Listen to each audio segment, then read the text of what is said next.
Our church is run on vision.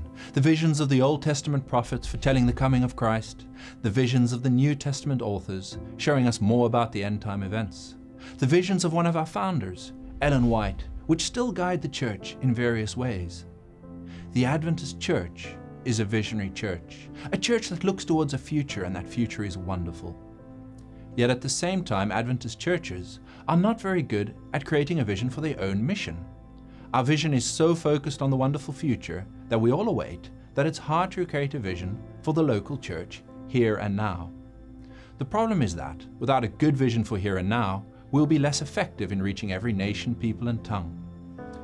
This is not a recent development. Hebrews seem to discuss the same problem, and I quote, "Let us consider how to provoke one another to love and good deeds, not neglecting to meet together as the habit of some, but encouraging one another, and all the more as you see the day approaching." The day approaching is our ultimate vision, and it was the ultimate vision of the Hebrews.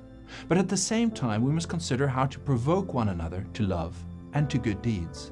In other words, we need to think how we can get every single member involved in loving others and helping others. And when we consider that, we create vision.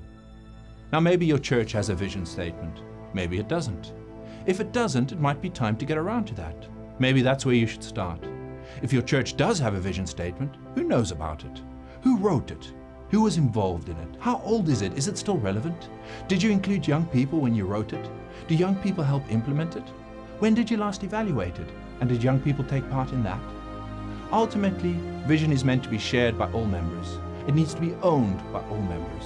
And the only way to do that is to constantly talk about it, constantly preach it, and constantly involve as many people as possible in implementing and evaluating it.